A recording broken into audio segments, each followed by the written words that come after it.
ഇന്നത്തെ വചനചിന്ത. വചനം മുന്നോട്ട് നടത്തും. ജീവിതത്തിൽ ഇരുട്ട് നിറയുമ്പോൾ വചനം താങ്കളെ മുന്നോട്ട് നടത്തും. താങ്കൾ ഉയരില്ല എന്ന് പലരും വിചാരിച്ച് താങ്കളെ തകർത്ത് കളയാമെന്നും പലരും പദ്ധതിയിട്ടു. എന്നാൽ ദൈവമാണ് താങ്കളെ നട്ടിരിക്കുന്നത്. ദൈവം നട്ടിരിക്കുന്ന താങ്കളെ ഒരു കാറ്റിനോ പേമാരിക്കോ ഇളക്കിക്കളയുവാൻ സാധ്യമല്ല. ദൈവം നട്ടതിനെ ദൈവം സംരക്ഷിക്കും. കടലിലെ തിരമാല പോലെ പ്രശ്നങ്ങൾ മുന്നിലുണ്ടായാലും ഭയപ്പെടേണ്ട, ഭാരപ്പെടേണ്ട. കാറ്റിനെയും കടലിനെയും ശാസിച്ച കർത്താവ്, പ്രതികൂലമാകുന്ന തിരമാലകളുടെ മുകളിൽ നടന്നു വന്ന കർത്താവ് താങ്കളുടെ കൂടെയുണ്ട്. അപ്പോസ്തലനായ പൗലോസ് റോമർക്ക് എഴുതിയ ലേഖനം 10-ാം അധ്യായം 11-ാം തിരുവചനത്തിൽ പ്രകാരം വായിക്കുന്നു: യേശുവിൽ വിശ്വസിക്കുന്നവൻ ഒരുത്തനും ലജ്ജിച്ചു പോകുകയില്ലെന്ന്. താങ്കളുടെ ശൂന്യതയിൽ, പ്രതിസന്ധിയിൽ, കഷ്ടതയിൽ താങ്കൾ ഒറ്റയ്ക്കല്ല. യേശു താങ്കളുടെ കൂടെയുണ്ട്.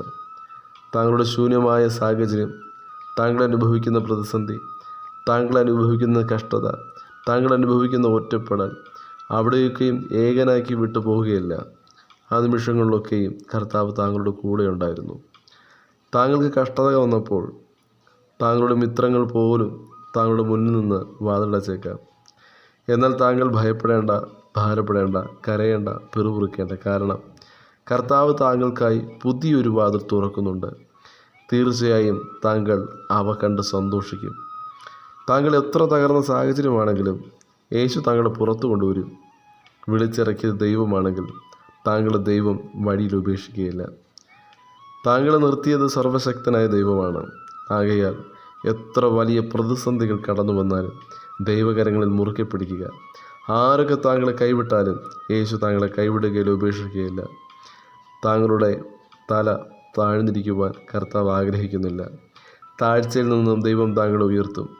അനേകർക്ക് ദൈവം താങ്കളെ അനുഗ്രഹമാക്കി മാറ്റും. താഴ്ചയുടെ നടുവിൽ ഉയർത്തുവാൻ ദൈവകരങ്ങളിൽ വിഷയങ്ങളെ കൊടുക്കുക. വാഗ്ദത്തത്തിന് തടസ്സമായി കാണപ്പെടുന്ന എല്ലാ തടസ്സങ്ങളെയും കർത്താവ് മാറ്റും. ഒറ്റപ്പെട്ട അനുഭവങ്ങൾ കർത്താവ് മാറ്റും. ഒറ്റപ്പെട്ട അനുഭവത്തിലൂടെയാണോ കടന്നു പോകുന്നത്? പത്മോസിൻ്റെ ഏകാന്തതയിലാണ് യോഹന്നാന് വെളിപ്പാട് ലഭിക്കാനിടയായത്. ഒറ്റപ്പെട്ട അനുഭവം കടന്നു വരുമ്പോൾ സർവശക്തനായ ദൈവത്തിൽ ആശ്രയിക്കണം. പത്മോസിൽ യോഹന്നാൻ അവസാനിക്കുമെന്ന് ചിന്തിക്കുമ്പോൾ, പത്മോസിൽ മരണം സംഭവിക്കുമെന്ന് സകലരും വിചാരിക്കുമ്പോൾ, യോഹന്നാൻ പത്മോസിൽ നിന്ന് മരണത്തിനപ്പുറമായ നിത്യത കണ്ടുവെങ്കിൽ, വചനം ശ്രവിക്കുന്ന പ്രിയ ദൈവജനമേ, നമ്മുടെ ജീവിതം ഈ ഭൂമിയിൽ അവസാനിക്കുന്നതല്ല. നിത്യത കാണുവാൻ, ഉയരങ്ങളിലേക്ക് പരിശുദ്ധാത്മാവിൽ ശക്തി പ്രാപിച്ച് ചിറകടിച്ച് പറന്നുയരുവാൻ വചനം ശ്രവിക്കുന്ന ഏവർക്കും കർത്താവ് കൃപയും അധികാരവും നൽകുമാറാകട്ടെ. God bless you. ആമേൻ.